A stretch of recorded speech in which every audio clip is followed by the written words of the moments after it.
Hello students, welcome to biology corner. Students, biology corner में osmoregulation in animals पे एक video हम already कर चुके हैं, जिसमें हमने osmo regulation in marine animals discuss की थी, जिसका लिंक आपको यहाँ पे नज़र आ रहा होगा। आप ये वीडियो यहाँ से देख सकते हैं। आज हम बात करेंगे osmo regulation in fresh water and terrestrial environments. Recap के लिए आपके सामने मैं ये डायग्राम रख रहा हूँ, जिसमें हमने मैरीन और फ्रेश वाटर एनिमल्स की प्रॉब्लम्स डिस्कस की थी। हमने कहा था कि जो फ्रेश वाटर एनिमल्स हैं, क्योंकि ये हाइपोटोनिक इन्वायरमेंट में रह रहे होते हैं, हाइपोटोनिक इन्वायरमेंट में दो मेजर प्रॉब्लम्स इनको फेस करनी पड़ती हैं: entry of excessive water and loss of salts. क्योंकि साल्ट्स की कंसंट्रेशन इन्वायरमेंट में कम थी, तो बॉडी से साल्ट्स डिफ्यूजन के जरिए from higher to lower concentration move करते रहते हैं और पानी बॉडी के अंदर एंटर होता रहता है। अब हम फ्रेश वाटर एनिमल्स के पास इन दोनों प्रॉब्लम्स के साथ डील करने के लिए क्या क्या अडेप्टेशंस प्रेजेंट है, इन पे बात कर लेते हैं। तो बात हम शुरू करेंगे माइक्रो ऑर्गेनिजम्स से। माइक्रो ऑर्गेनिजम्स में प्रोटोजोआ, जिसमें अमीबा, पैरामीशियम वगैरह आ जाते हैं। प्रोटोजोआ को भी सेम प्रॉब्लम ही जाहिर बात है फेस करनी पड़ती है, एक्सेसिव एंट्री ऑफ वाटर। तो इस एक्सेसिव एंट्री ऑफ वाटर के साथ ये माइक्रो ऑर्गेनिजम्स कैसे डील करते हैं? इनके पास स्पेशल एक वैक्यूल प्रेजेंट होता है, जिसे हम क्या कहते हैं? कॉन्ट्रैक्टाइल वैक्यूल कहते हैं।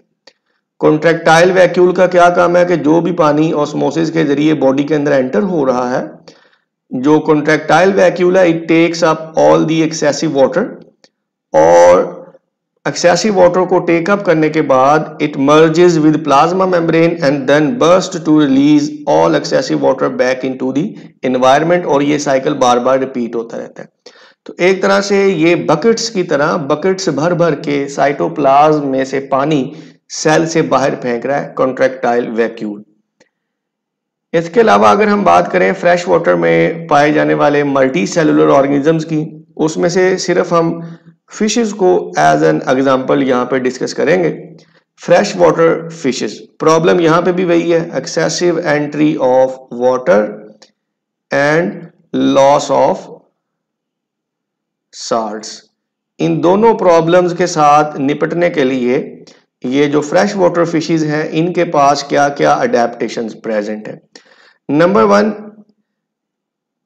मैरीन फिशेस की तरह इन फिशेस के भी जो किडनी है वो मेनली इन्वॉल्व होते हैं ऑस्मो रेगुलेशन में।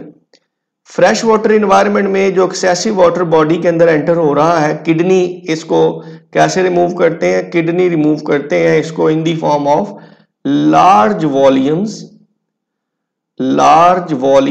Of dilute urine. Dilute urine contains maximum water with minimum amounts of salts.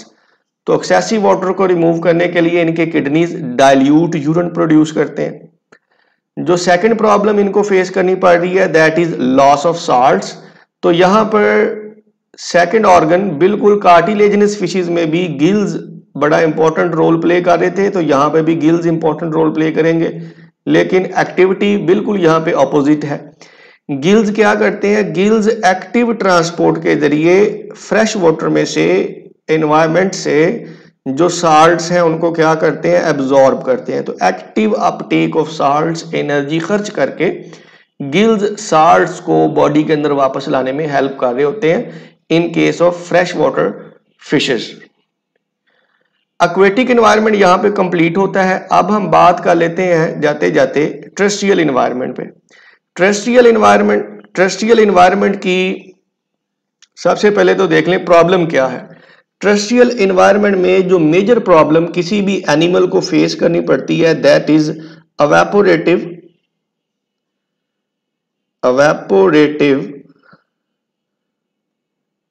Water loss.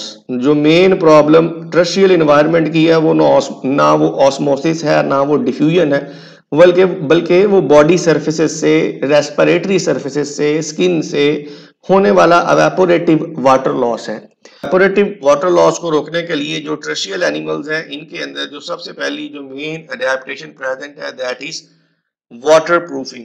Animals की जो बॉडी सर्फेसेस होती हैं, उनको वाटर प्रूफिंग उनकी की जाती है। मसलन ये वाटर प्रूफिंग आपको देखने को मिलेगी in case of arthropods. Arthropods का जो एक्सोस्केलेटन है, इसकी सरफेस के ऊपर क्या प्रेजेंट होती है, एक वैक्स की लेयर प्रेजेंट होती है। Proofing, waterproofing can be done in the form of a wax layer on exoskeleton, जो कि आपको आर्थ्रोपोड्स के अंदर देखने को मिलती है, या फिर इन केस ऑफ वर्टिब्रेट्स आपको स्किन के अंदर क्या नजर आती है, कैराटिन की डेपोजिशन नजर आती है। तो कैराटिनाइजेशन ऑफ स्किन, ये एन अदर मेथड है किस चीज का, वाटर प्रूफिंग का। तो पहली जो अडेप्टेशन लैंड एनिमल्स में प्रेजेंट है that is water proofing of body surfaces. वो डिफरेंट एनिमल्स में वाटर प्रूफिंग के लिए डिफरेंट मैकेनिज्म जो है वो यूज हो सकता है। इसके अलावा जो वाटर लॉस बॉडी से हो रहा है उसको कंपनसेट करने के लिए डायरेक्ट जो है वो पानी पीते हैं जो लैंड एनिमल्स हैं। दे प्रेफर मॉइस्ट फूड, ताकि जैसे गर्मियों के अंदर आप वाटरमेलन का इस्तेमाल करते हैं ताकि ज्यादा से ज्यादा पानी जो है वो बॉडी के अंदर कंपनसेट हो सके। इसके अलावा कुछ लैंड एनिमल्स के अंदर मेटाबॉलिक और बिहेवियरल अडेप्टेशंस भी प्रेजेंट है। मेटाबॉलिक अडेप्टेशंस की एक एग्जांपल आपकी टेक्स्ट बुक में जो दी गई है वो एक डेजर्ट एनिमल है, कैंगरू रैट। ये एक छोटे साइज का रैट के साइज का ही एक मैमल है, कैंगरू रैट। इसमें मेटाबॉलिक अडेप्टेशंस प्रेजेंट है। मेटाबॉलिक अडेप्टेशन क्यों इसे हम कहते हैं कि कैंगरू रैट जो है ये प्रेफर करते हैं कार्बोहाइड्रेट रिच सीड्स को। आपको पता है प्लांट्स के अंदर दो तरह के सीड्स हैं जिनके अंदर कार्बोहाइड्रेट की फॉर्म में फूड स्टोर होती है, जैसे जितने भी हमारे सीरियल्स हैं, या फिर जिनके अंदर ऑयल्स की सूरत में, फैट्स की सूरत में फूड स्टोर होती है। तो कैंगरू रैट्स क्या करते हैं, ये कार्बोहाइड्रेट रिच फूड जो है ये खुराक के तौर पर इस्तेमाल करते हैं। और आपको पता है कि जब कार्बोहाइड्रेट्स का मेटाबॉलिज्म होगा बॉडी के अंदर, तो मेटाबॉलिज्म के दौरान क्या प्रोड्यूस होता है, कार्बन डाइऑक्साइड और साथ में पानी प्रोड्यूस होता है। तो इक्वेशन को मैं बैलेंस नहीं कर रहा यहाँ पे, फिलहाल सिर्फ आपको बताने का मकसद कि कार्बोहाइड्रेट्स का जब मेटाबॉलिज्म होगा तो metabolically as a waste water produce होता है। इसी पानी को इस्तेमाल करके ये कैंगरू रैट्स जो हैं ये अपनी बॉडी को हाइड्रेट रखते हैं। ये जो preference for carbohydrate rich food है इसको आप बिहेवियरल अडेप्टेशन के अंदर भी कंसीडर कर सकते हैं। इसके अलावा जो टर्शियल एनिमल्स के किडनीज हैं ये बड़ा इंपॉर्टेंट रोल प्ले करते हैं। ये अकॉर्डिंग टू सिचुएशन बॉडी के अंदर वाटर रिटेंशन जो है इसको इंश्योर करते हैं। फॉर एग्जांपल अगर बॉडी के अंदर अबंडेंटली सफिशिएंटली वाटर अवेलेबल है तो डाइल्यूट यूरिन बनेगा, या फिर इन समर सीजन जब बॉडी से एवेपोरेशन बहुत ज्यादा हो रही होती है और पानी जो है वो ऑलरेडी बॉडी के अंदर स्कार्स अमाउंट्स में प्रेजेंट होता है तो कंसंट्रेटेड यूरिन बनाते हैं किडनीज। तो किडनीज कंसंट्रेटेड यूरिन बना के पानी को कंजर्व करने की कोशिश करते हैं बॉडी के अंदर। तो किसी ना किसी तरह से बॉडी के अंदर पानी को कंजर्व करने की कोशिश की जा रही है। कुछ एनिमल्स में, कुछ एक्सेप्शनल केसेस में ये एक स्टेप आगे जाते हैं कि जब इनके पास कोई भी सोल्यूशन काम नहीं कर रहा, बॉडी में पानी को कंपनसेट की कोई सूरत हाल नजर नहीं आ रही ड्रिंकिंग ऑफ वाटर या ईटिंग मॉइस्ट फूड से, या फिर बॉडी के अंदर पानी को रिटेन करने की भी कोई सूरत हाल नहीं बन रही, तो कुछ एनिमल्स के अंदर ये फिनोमेना प्रेजेंट है जिसे हम कहते हैं एनहाइड्रोबायोसिस। एनहाइड्रोबायोसिस के अगर हम लफ्जी मतलब पे गौर कर लें, किसी भी टर्म के शुरू में आपने नोटिस किया होगा ए या एन आ जाए, इसका मतलब होता है एब्सेंस ऑफ समथिंग। एन यहाँ पे इसका मतलब है एब्सेंस, और हाइड्रो का मतलब क्या होता है, हाइड्रो मींस, यहाँ पे आर भी आएगा, हाइड्रो मींस वाटर, और बायोस का मतलब लाइफ। एनहाइड्रोबायोसिस का जो लफ्जी मतलब बनता है वो क्या है, लाइफ विदाउट वाटर। इसका मतलब कि अगर बॉडी के अंदर पानी कंपनसेट भी नहीं हो पा रहा, पानी जो है वो बॉडी के अंदर रिटेन भी नहीं रख पा रहे ये एनिमल्स, और बॉडी इनकी डिहाइड्रेट हो जाती है, तो एनहाइड्रोबायोसिस का मतलब कि these animals can tolerate high levels of dehydration, के बॉडी इनकी डिहाइड्रेट भी हो जाए, सारा पानी एवेपोरेट भी कर जाए, तब भी ये क्या करते हैं, जिंदा बच जाते हैं, उसको टॉलरेट कर लेते हैं। इसकी यहाँ पे मैं एक एग्जांपल देता हूं, in case of man, in case of us, अगर हमारी बॉडी में तकरीबन 10% से ज्यादा पानी एवेपोरेट हो जाए, मोर देन 10% डिहाइड्रेशन हो जाए, तो इसके बड़े खतरनाक किस्म के कॉन्सिक्वेंसेस निकल सकते हैं। कॉमा में जा सकता है पर्सन, या इवन डेथ भी हो सकती है। इसका मतलब डिहाइड्रेशन को टॉलरेट करने की जो एबिलिटी है वो बहुत मिनिमल है इन केस ऑफ मैन। लेकिन कुछ एनिमल्स, मसलन एक यहाँ पे एनिमल की आपको मैं एग्जांपल देता हूँ, टार्डीग्रेड। टार्डीग्रेड के अंदर डिहाइड्रेशन को टॉलरेट करने की एबिलिटी इतनी ज्यादा है कि इसकी बॉडी में अगर मोर देन 90% पानी भी एवेपोरेट कर जाए, ये तब भी क्या करता है, सरवाइव कर जाता है, जिंदा बच जाता है। ये जो एबिलिटी है, ability to tolerate these levels of dehydration, इसे हम एनहाइड्रोबायोसिस कहते हैं। अब यहाँ पे एक चीज नोट करने की है, हम कहते हैं कि तमाम मेटाबॉलिक रिएक्शंस एक्वस मीडियम में होते हैं।